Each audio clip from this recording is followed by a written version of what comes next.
আমাদের প্রস্তাবিত রাষ্ট্র ব্যবস্থা 4 নাম্বারটা আমরা রেখেছি শিক্ষা ব্যবস্থা, শিক্ষা, এডুকেশন সিস্টেম। সেটার উপর একাটা কেমন হবে এর একটা নমুনা আমরা তুলে ধরেছি। এখন যে শিক্ষা ব্যবস্থাটা চলছে, এখন বর্তমানে আমাদের যে রানিং যে সিস্টেমটা, ব্যবস্থাটা, এটাও কিন্তু আমাদের সেই উপনিবেশিক যুগ থেকে, এটা কিন্তু ঐতিহাসিক একটা ব্যাকগ্রাউন্ড আছে। এটা কিন্তু এমনি এমনি কিন্তু এখানে আসে নাই। যে কারণে আমাদের এ পর্যন্ত যত সরকার গিয়েছেন, পাকিস্তান আমলেও কিন্তু বেশ কিছু শিক্ষা কমিশন গঠন করা হয়েছে, স্থিতিশীল কোনো ব্যবস্থা দাঁড় করাতে পারেন নাই। বাংলাদেশ স্বাধীন হওয়ার পরেও ডক্টর কুদরাতে কুদরা শিক্ষা কমিশন থেকে শুরু করে গত বছর পর্যন্ত শিক্ষা কমিশন গেছে, কিন্তু হয়নি আজ পর্যন্ত। এই পরীক্ষা নিরীক্ষা, এক্সপেরিমেন্ট, যাচাই বাছাই করতে করতে করতে করতে আমাদের 5 বছর পর পর নতুন একটা অদ্ভুত কিসিমের শিক্ষা সিস্টেম চালু করে, যে কারণে আমাদের শিক্ষিত লোকদেরও চিন্তা ভাবনা অদ্ভুত কিসিমের। আপনি দেখেন, কয়েক বছর থেকে বাংলাদেশের স্বাধীনতার ইতিহাস পোলাফাইন পড়তে পড়তে এক ধরনের ইতিহাস পড়ে বের হয়, ঠিক আবার কয়েক বছর পরে যখন এই সরকার পাল্টায়, এবার স্বাধীনতার ইতিহাস আরেক ধরনের লেখা শুরু হয়। তাহলে এই যে কন্ট্রোভার্সি, দ্বন্দ্ব, এই দ্বন্দ্বের মধ্য দিয়ে জাতিটা কিন্তু যাচ্ছে। তা আমাদের কিন্তু সেটেলড, অ্যাকসেপ্টেড কোনো নীতিমালা আজ পর্যন্ত প্রণয়ন করতে পারেননি। এটা জাতির একটা ব্যর্থতা। এটা ওই যে উপনিবেশিক যুগ থেকেই এটা চলছে।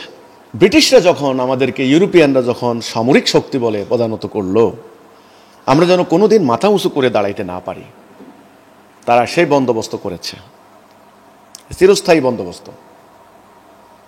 তারা শিক্ষা ব্যবস্থা, প্রথমত তারা শাসন ব্যবস্থা পরিবর্তন করে ফেলেছে। সেটা তো আগে কথা বলেছি।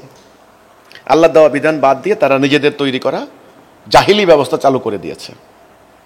সেখানে ন্যায় বিচার নাই, সেখানে একটা জুলুম জবরদস্তিমূলক শাসন, চাবুকের জোরে তারা শাসন করেছে।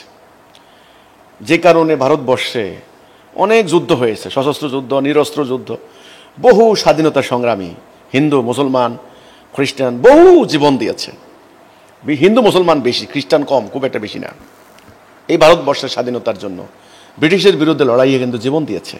এগুলো বলতে গেলে অন্য অধ্যায়, সেটা আমি কিছুটা আমার রাষ্ট্র ব্যবস্থা প্রস্তাবিত বইতে কিছুটা আলোকপাত করেছি, হালকা পাতলা। তো তারা শিক্ষা ব্যবস্থা প্রবর্তন করেছে। শিক্ষা ব্যবস্থার দিকে তারা বিশেষ করে মনোযোগ দিয়েছে মুসলমানদের উপরে, কারণ তারা ইতিপূর্বে ক্ষমতা নিয়েছে মুসলমানদের কাছ থেকে। কারণ ভারতবর্ষে কিন্তু শাসন ক্ষমতা ছিল কারা? মুসলমানরা। মুসলমানদের কাছ থেকে যখন ছলে বলে, সামরিক শক্তি বলে, কৌশলে রাষ্ট্র ব্যবস্থা তখন তারা নিয়ে গেল, তখন মুসলমানরা রাগে, অভিমানে, দুঃখে, কষ্টে, ক্ষোভে তারা অন্তত 100 বছর ওদের কাছ থেকে দূরত্ব বজায় রেখেছে। যে কারণে ইংরেজি, অঙ্ক, এ ধরনের বিজ্ঞান প্রযুক্তির ক্ষেত্রে মুসলমানরা হিন্দুদের তুলনায় 100 বছর পিছিয়ে গেছে। প্রথম চান্সে এই ঘটনা ঘটেছে। যেমন একটা সরকার থেকে যদি রাষ্ট্র ক্ষমতা ছিনিয়ে নেয়, এখন ধরেন গত সরকারে কে ছিল? আওয়ামী লীগ। এখন ক্ষমতা কে আছেন? ডক্টর ইউনূসের ইন্টারিম গভর্নমেন্ট। আচ্ছা, এখন ইন্টারিম গভর্নমেন্টের উপরে সমস্ত ক্ষোভ, দুঃখ আওয়ামী লীগের লোকদের। ব্যাপারটা কিন্তু এরকম ছিল, আমি উদাহরণ দিচ্ছি। তো ব্রিটিশরা কি করলো? তারা মুসলমানদেরকে টার্গেট করলো। মুসলমানদের প্রেরণার উৎস কোরআন, মুসলমানদেরকে আবার রিইউনাইটেড করতে পারে, আবার উজ্জীবিত করতে পারে, উত্তেজিত করতে পারে একটা মাত্র আদর্শ আছে, সেটা হলো কোরআন। তাহলে কোরআনের কাছে আর যারা মুসলমান যাইতে না পারে, সেটার ব্যবস্থা করলো। তারা শিক্ষা ব্যবস্থা করলো, 2 ধরনের শিক্ষা ব্যবস্থা প্রবর্তন করলো, একটা মাদ্রাসা, একটা সাধারণ শিক্ষা। মাদ্রাসা শিক্ষা ব্যবস্থার সিলেবাস অ্যান্ড কারিকুলাম, কি পড়ানো হবে, কি পড়ানো হবে, এটা ঠিক করলো তারা। এটা বইতে আছে, আমরা আমাদের বইতে উল্লেখ করেছি, অন্য বইতেও আছে। প্রথম ক্যালকাটা আলিয়া মাদ্রাসা প্রতিষ্ঠা করলো। এভাবে সারা ওয়ার্ল্ডে তারা যেখানে যেখানে তাদের সেখানে প্রতিষ্ঠিত মাদ্রাসা হইল। ক্যালকাটা আলিয়া মাদ্রাসা 26 জন খ্রিস্টান প্রিন্সিপাল 146 বছর থেকে ডাইরেক্ট ইনডাইরেক্টলি তারা তাদের তৈরি করা একটা ইসলাম শিক্ষা দিয়েছে। সেটা করতে গিয়ে তাদের একটা, এদেরকে বলা হয় ওরিয়েন্টালিস্ট, বাংলায় বলে প্রাচ্যবিদ। এরা একাধারে কয়েকটা ভাষার পণ্ডিত, আরবি, ইংরেজি, ফার্সি, এই যে আমাদের নেটিভ ল্যাঙ্গুয়েজ যেগুলো আছে, যেমন বাংলা বা অন্যান্য, মানে মাস্টার। সোজা কথা, তারা সংস্কৃতের মতো কঠিন এটারই ইংরেজিতে অনুবাদ করে তারা বই লিখেছে। পালি ভাষা, পালি প্রায় একেবারে বিলুপ্ত, প্রায় পালি যে বৌদ্ধদের যে ভাষাটা পালি, পালিতে বুদ্ধের যে বাণীগুলি সেগুলো তারা ইংরেজিতে অনুবাদ করেছে। এখন বুঝে নেবার ঘটনা, এদেরকে বলা হয় ওরিয়েন্টালিস্ট, প্রাচ্যবিদ, মাস্টার তারা। আমাদের তো আজকালকার মাদ্রাসা 2 ক্লাস পড়ে অনেক আরবি জানে, হ্যাঁ উচ্চারণ করে, মনে করে আরবি জানে। আরে এদের পণ্ডিত ওরা, আর মানে এদের গুরু উস্তাদ। এরা এই পবিত্র কোরআন দেখে দেখে দেখে দেখে হাদিসের ওই সমস্ত বিষয়গুলি, কন্ট্রোভার্সিয়াল যে বিষয়গুলি, ইতিহাস থেকে ফেকাহ কিতাবের যেগুলি একটা সিলেবাস তারা প্রণয়ন করেছে মাদ্রাসায়। সিলেবাসের মধ্যে ইসলামের বুনিয়াদি মৌলিক বেসিক যেগুলি ইসলামের প্রাণ, যেগুলি ইসলামকে রাষ্ট্র ক্ষমতা নিতে পারে, যেগুলি জাতির মধ্যে জেহাদের প্রেরণা সৃষ্টি করে, জাতির মধ্যে প্রাণের সঞ্চার করে, এই সাবজেক্টগুলি তারা কেটে কেটে কেটে কেটে বাদ দিয়েছে। জাতির মধ্যে ঐক্যের প্রেরণা সৃষ্টি করে, জাতির মধ্যে শাহাদাতের প্রেরণা সৃষ্টি করে, জাতির মধ্যে জেহাদের অনুপ্রেরণা দেয়, কেতালের অনুপ্রেরণা দিচ্ছে, রাষ্ট্র পরিচালনার ক্ষেত্রে তাদের আইন কানুন, দণ্ডবিধি, অর্থনীতি, এই সমস্ত কিছু বাদ দিয়ে তারা কি করলো, রাসূলুল্লাহর ব্যক্তিগত বিষয়গুলিকে সামনে আনলো। মেসওয়াক, টুপি মাথায় দেওয়া, পাগড়ি, ঢিলা কুলুক, ডাইন কাতে শোয়া, টাকনো, এই সমস্ত। এরপরে আছে মেয়েদের সূরা নেসা, অন্যান্য সূরা আলে ইমরান, সূরা বাকারার যে সমস্ত আয়াতগুলির মধ্যে মেয়ে মানুষের ব্যক্তিগত মাসলা মাসাইল, পার্সোনাল বিষয়গুলি, যেটা আপনারা জানেন, তালির মাসালা, মেসওয়াকের মাসালা, নামাজের মাসালা, ওযু গোসলের মাসালা, এই ধরনের মানে ব্যক্তিগত আমল আখলাকের সর্বস্ব একটা ইসলাম, তারা একটা সিলেবাস তারা তৈরি করেছে। বাস এগুলির উপর ব্যাখ্যা, বিশ্লেষণ, ফতোয়া, মাসালা, কোথায় কোথায় কোন কোন ফকির বইতে আছে কালেকশন করে করে 6, 7, 8, 9 একেবারে মানে কামিল পর্যন্ত এগুলি শিক্ষা দিয়েছে। এখন মাদ্রাসার আলেমরা সংসার চালাবেন কি করে? তাদেরকে বিজ্ঞান, প্রযুক্তি, টেকনোলজি এগুলো শিক্ষা দেওয়া হয়নি, মানে ভোকেশনাল শিক্ষা নাই। পেট চালাবে কি করে? তখন তারা বাধ্য হয়েছে ওই যে ব্যক্তিগত যে ইসলামটা আছে সেটা ধর্মপ্রাণ মানুষের মধ্যে ওয়াজ মাহফিল করে, ইমামতি করে, মধ্যে দাপন করে, সেগুলাকে তারা বিক্রি করে খাওয়া শুরু করে দিয়েছে। এখন এই আলেমদের জীবন জীবিকার উৎস আর কিচ্ছু না, মসজিদের ইমামতি, আজান দিচ্ছেন, তারপরে দোয়া কালাম করতেছেন, ওয়াজ মাহফিল কিছু ম্যানেজ করতে পারলে উপরি ইনকাম হচ্ছে, এই হচ্ছে। তারা কিন্তু রাষ্ট্র ক্ষমতায় নাই, কিন্তু কোর্ট কাছারিতে নাই, অর্থ ব্যবস্থায় নাই, সেনাবাহিনীতে নাই, রেলওয়েতে নাই, ডাক বিভাগে নাই, কিচ্ছুতে নাই। এই ইসলামী শিক্ষা যারা শিখেন তারা মানে মৌলানা ওদেরকে পদবি দিয়েছেন, দাড়ি, পাগড়ি, টুপি, একটা জুব্বা, লেবাস নিয়ে রুটি রুজির বাহন হিসেবে বানিয়ে দিয়েছে, বাস ওকে। এবার সাধারণ শিক্ষা, জেনারেল এডুকেশন, কলেজ বিশ্ববিদ্যালয়, এখানে কি করছে দেখেন, ওখানে কিন্তু আলাদা প্রতিষ্ঠান, কিন্তু এখানে ইংরেজি ভাষা, অঙ্ক, ভূগোল, ইতিহাস। কোন ইতিহাস? ইসলামের ইতিহাস না, ওদের রাজা রানীর ইতিহাস। ইসলামের মহাবীর খালিদ বিন ওয়ালিদের নাম জানে না, এমএ পাস শিক্ষিত লোক, কিন্তু শেক্সপিয়ারের নানার নাম কি মুখস্থ বলতে পারে। সুদ ভিত্তিক অর্থ, যে সুদ আল্লাহ হারাম করেছেন, 100 টাকা 1 বছরের সুদ এত, 1 লক্ষ টাকা 10 বছর ব্যাংকে রাখলে কত, ফাটফাট করে ক্লাস 7 পোলা ভাইনে বলে দিতে পারে। তাহলে এই সাধারণ শিক্ষার যারা শিক্ষা, এখানে কিন্তু পরিকল্পিতভাবে ইসলামের জ্ঞান দেয় নাই, কোরআন শিক্ষা দেয় নাই, হাদিস শিক্ষা দেয় নাই, ইসলামের গৌরবময় ইতিহাস শিক্ষা দেয় নাই। জ্ঞান, বিজ্ঞান, প্রযুক্তি, অর্থনীতি, মহাকাশবিদ্যা, চিকিৎসাবিদ্যা, প্রকৌশল বিদ্যা, এ সমস্ত ক্ষেত্রে মুসলমানরা যে এক সময় শিক্ষকের আসনে আসীন ছিল, ওদের থেকে যে ওরা সেটা লাভ করেছে, এটা কিন্তু সাধারণ শিক্ষিতদেরকে শিক্ষা দেওয়া হয়নি। এই সাধারণ শিক্ষিত লোক তাদেরকে ভলিউম বই তারা মুখস্থ করেছেন, কঠিন কঠিন অঙ্কের বই, ভূগোলের বই, আপনার হলো প্রকৌশল বিদ্যার বই, মেডিকেল সায়েন্সের বই, পদার্থবিজ্ঞান, রসায়ন বিজ্ঞান, এ সমস্ত বইগুলি তারা পড়েছেন, পড়ে তারা সাধারণ শিক্ষিত, জেনারেল এডুকেটেড হয়ে বেরিয়েছেন। কিন্তু ইসলাম সম্পর্কে একটা বিদ্বেষ মনোভাব তাদেরকে স্লোলি তাদের ভিতরে দিয়ে দেওয়া হয়েছে। ধর্ম সম্পর্কে আধুনিক শিক্ষিত লোকদের কাছে ধর্মটা এখন কি? ধর্ম হইল প্রাচীন যুগের একটা গাল গল্প। এটা আরব সমাজের মরু অঞ্চলের বেদুইন বর্বর গোষ্ঠীগুলিকে কন্ট্রোল করার জন্য মোহাম্মদ উনি চালাকি করে একটা নীতি, একটা কোরআন শরীফ বানাইছেন, বানাইয়া ওদেরকে কন্ট্রোল করেছেন। ওটা ওই সমাজে চলে, আধুনিক এই প্রযুক্তির এই যুগে চলে না। এখন আমাদের জাতিসংঘের সনদ হয়ে গেছে, মানবাধিকারের সনদ হয়ে গেছে, রাষ্ট্রের সংবিধান হয়ে গেছে, কাজে ইসলাম এখন আর চলে না। আর এই যে জ্ঞান বিজ্ঞান চলছে, অর্থনীতির জনক অমুক, রাষ্ট্রবিজ্ঞানের জনক, সমাজবিজ্ঞানের জনক, ভূগোলের জনক, সব ওরা। মানে ইসলামের কিচ্ছু নাই, ইসলামের কোনো ইতিহাস নাই, ইসলামের কোনো গৌরব নাই, গৌরবময় কোনো কিচ্ছু নাই। এই কারণে এই আধুনিক শিক্ষিত লোকদের, যেমন ধর্মপ্রাণ মানুষের তীর্থস্থান মক্কা। তারা আল্লাহকে পাওয়ার জন্য যায় কোথায়? কাবায়, মক্কায় যায়। এই শিক্ষিত লোকের তীর্থস্থান ইউরোপ আমেরিকা। তারা দুনিয়া কামাই করার জন্য, কারণ শিক্ষা ব্যবস্থার মধ্যে ভোগবাদী শিক্ষা ব্যবস্থা, পরকাল বিমুখ, পরকাল সম্পর্কে সন্দেহ। এই পরকাল, পরকাল আবার কি? হ্যাঁ, পরকালকে দেখছি কোনোদিন? যেটা পরীক্ষা নিরীক্ষা করে পাওয়া যায় না, সেটা বিশ্বাস করা যায় না। স্বর্গ নরক, আরে এগুলা হলো একটা মানুষকে লোভ দেখাইছে, কন্ট্রোল করার জন্য লোভ দেখাইছে, আর হলো ভয় লাগাইছে, সাপে কামড়াইবো, এই হলো আগুনে জলসাইবো, এগুলো হলো ভয় দেখাইছে। এগুলো পরকাল বলতে কিছু নাই। তাইলে পরকালের প্রতি না অবিশ্বাসী, একটা দুনিয়ামুখী, এটাকে বলা হয় ম্যাটেরিয়ালিস্টিক, মানে বস্তুবাদী একটা জীবন দর্শন, জীবন ব্যবস্থা, এই সাধারণ শিক্ষিত লোকদেরকে শিক্ষা দেওয়া হয়েছে। যেই কারণে এরা এখন টাকা টাকা টাকা টাকা টাকা, গাড়ি বাড়ি, নারী, টাকা, ব্যাংক ব্যালেন্স, খ্যাতি, যশ, ক্ষমতা, পাওয়ার, রাজনীতি, এগুলি সব এখন এগুলো নিয়ে পাগল এই সাধারণ শিক্ষিত এরা। এদের যোগ্যতা আছে, এটা ইংরেজিতে অনর্গল কথা বলতে পারে, এটা গণিত বুঝে, এরা বিজ্ঞান প্রযুক্তি বুঝে। আর মাদ্রাসার মোল্লারা তো ওই যে মোল্লা, আমরা বলি না মোল্লা, আরে বেচারেরা তো আর কিছুই পারে না। ওই যে মানুষের 40 খাওয়ানোর জন্য ওনাদেরকে দাওয়াত দেয়, হুজুর আসেন, 40 দাওয়াতে যায় বেচারা। রমজান মাস আসলে ওই ইফতার অনুষ্ঠান, ইফতার মাহফিল, তো হুজুরের মাদ্রাসার কতগুলি তালেবে আলেম নিয়ে যায়, হুজুর সামনে যায়, পিছনে 30-40 জন যায়, লাইন ধরে ধরে গিয়ে দাওয়াত টাওয়াত খেয়ে কটা টাকা নিয়ে আসে।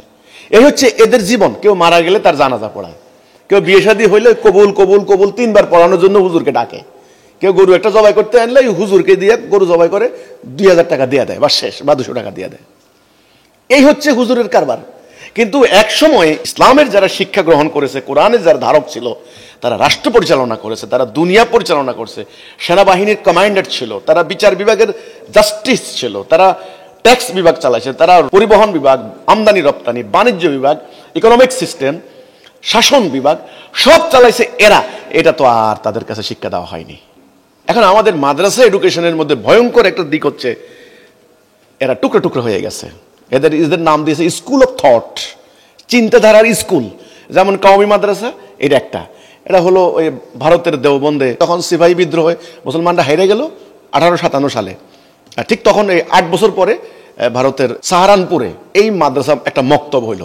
সেখানে ওই যে ইসলামিক তাহাজিব, তমুদ্দুন, দোয়া, কালাম, আরবি, ফার্সির এই ভাষা, এখান থেকে হতে হতে হতে হতে পুরো ভারতবর্ষে এখন কওমি মাদ্রাসা একটা ধারা, আলিয়া মাদ্রাসা ব্রিটিশরা করলো, এটা আরেকটা ধারা, সালাফিরা একটা আছে, ওরা একটা ধারা, আহলে হাদিসরা এখন নতুন করে এটা করছে, ওটা একটা ধারা, স্কুল অফ থট।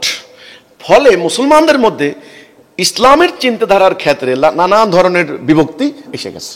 এখন একদল বলে ইয়া নবী সালামু আলাইকা বলার সময় বসতে হবে, আর দল না, বসা বেয়াদবি, নবীর শানে বেয়াদবি, দাঁড়াইতে হবে, এই নিয়ে মারামারি। অথচ মারামারি হবে কি, কিসের জন্য? দিন প্রতিষ্ঠা নিয়ে, মোমেন আর কাফের সাথে। এরা মারামারিটা কোন দিকে নিয়ে গেছে? এই যে কেয়াম হবে না বেকেয়াম হবে। এই জেনারেল এডুকেশন যারা, সাধারণ শিক্ষিত লোক যারা, তারা এখন রাজনীতি কন্ট্রোল করে, সেনাবাহিনী কন্ট্রোল করে, অর্থনীতি কন্ট্রোল করে, ব্যাংক ব্যবস্থা, আমদানি রপ্তানি, এদের ভিতরে ইসলাম বিদ্বেষ প্রকট।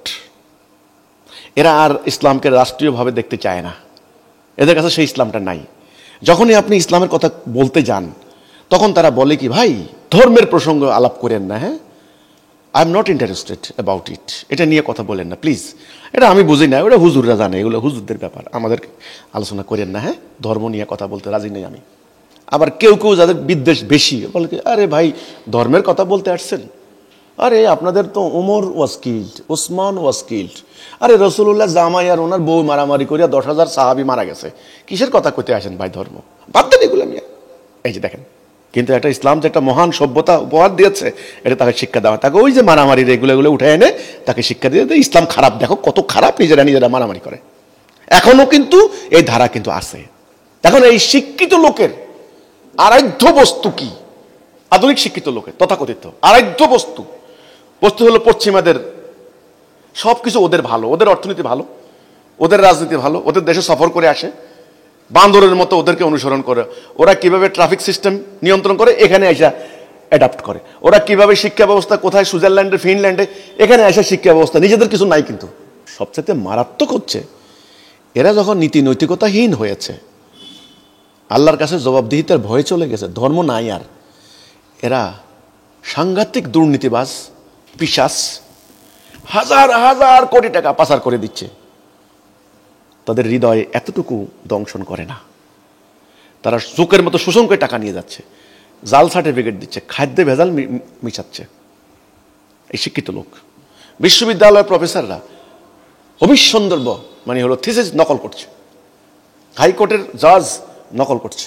তো এই শিক্ষিত লোকের এই নিদারুণ আত্মিক পরিণতি, নৈতিক অধপতন কেন হলো? কারণ সেখানে তাদের হৃদয়ে, তাদের মনে আল্লাহর কোনো উপস্থিতি নাই, ধর্মকে তারা বিশ্বাসী করে না। তো এই শিক্ষা ব্যবস্থার ফল, এখন আমরা আমাদের প্রস্তাবিত শিক্ষা ব্যবস্থায় জাতিকে ধ্বংসকারী এই বহুমুখী শিক্ষা ব্যবস্থার পরিবর্তে আমরা একমুখী শিক্ষা ব্যবস্থার প্রস্তাব করেছি। আমরা বলেছি যে মানুষ আল্লাহর খলিফা, তাকে জীবন দর্শন শিক্ষা দিতে হবে আগে, জীবনের উদ্দেশ্যকে শিক্ষা দিতে হবে আগে। এবং আমাদের দেশের চলমান বহমান ওই ইতিহাস, ঐতিহ্য, বিশ্বাস, সংস্কৃতির সঙ্গে সঙ্গতি রেখে আমাদের শিক্ষা ব্যবস্থা প্রবর্তন করতে হবে। আমাদের এটা ফিনল্যান্ড না, আমাদের এটা ইংল্যান্ড না, এটা বাংলাদেশ। আমরা বাঙালি, আমাদের সংস্কৃতি, ভাষা, সাহিত্য, ঐতিহাসিক একটা ধারাবাহিকতা আছে। আমাদের শিক্ষার মধ্যে ধর্ম থাকবে, আধুনিক জ্ঞান, প্রযুক্তি, ভাষা জ্ঞানও থাকবে। আমাদের শিক্ষিত লোক একদিকে আল্লাহর কোরআনের শিক্ষা অর্জন করবে, সে একদিকে মোমেন হবে, আরেকদিকে দুনিয়ার প্রচলিত জ্ঞান, বিজ্ঞান, যুক্তিবিজ্ঞান, তারপরে সামরিক বিজ্ঞান শিখবে, ভাষা শিখবে, ইংরেজি সাহিত্য শিখবে, দুনিয়ার যত ভাষা আছে সব শিখবে। অর্থাৎ একদিকে সে জ্ঞান বিজ্ঞান জানবে, দুনিয়ার জ্ঞান, আরেকদিকে সে দিনের জ্ঞান জানবে।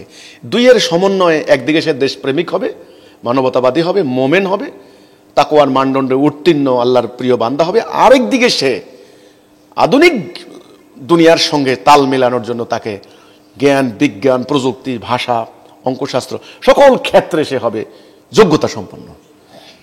আবার অন্যদিকে সে ডিসিপ্লিন হবে, মানবতাবাদী হবে, মহান চরিত্রের হবে। শিক্ষিত লোক জীবন যাবে, মিথ্যা কথা বলবে না। শিক্ষিত লোক না খেয়ে থাকবে তবু ঘুষ খাবে না, এটা শিক্ষিত লোক। এই শিক্ষিত লোক তৈরি কিভাবে সম্ভব? ডাক্তার হবেন, মোমেন ডাক্তার, ইঞ্জিনিয়ার হবেন, মোমেন ইঞ্জিনিয়ার। আমার কথা হচ্ছে এটা। কম্পিউটার বিজ্ঞানী হবেন, মোমেন কম্পিউটার বিজ্ঞানী, নাস্তিক না। সেটা কিভাবে সম্ভব? সেটার একটা রূপরেখা, সেটার একটা মডেল, সেটা আমরা তুলে ধরেছি আলহামদুলিল্লাহ। তো আমাদের প্রস্তাবিত শিক্ষা ব্যবস্থা যদি আমরা প্রতিষ্ঠা করতে পারি, তাহলে আমরা বলবো এই শতাব্দীর পর শতাব্দী ধরে এই যে শিক্ষার ক্ষেত্রে যে নৈরাজ্য, যে জালিয়াতি, সেটার অবসান হয়ে একটা ভারসাম্যপূর্ণ, যৌক্তিক, একটা মানবতার কল্যাণকামী একটা শিক্ষা ব্যবস্থা প্রবর্তন হবে। আজকে শিক্ষা হয়ে গেছে ব্যবসা, বাণিজ্য। গরিব মানুষের জন্য শিক্ষা নাই, যার যত বেশি টাকা সে তত বেশি শিক্ষা অর্জন করতে পারছে। আমাদের প্রস্তাবিত রাষ্ট্র ব্যবস্থায় রাষ্ট্রের প্রত্যেকটা নাগরিক শিক্ষা পাওয়ার হকদার, তার বিনা পয়সায় সে শিক্ষা অর্জন করবে। শুধুমাত্র উচ্চতর ডিগ্রির ক্ষেত্রে যার যার যেটা অভিপ্রায়, স্পেশালাইজড নলেজ যেটা, সেটার ক্ষেত্রে, স্পেশাল নলেজের ক্ষেত্রে তিনি তার নিজের অর্থ খরচ করবেন।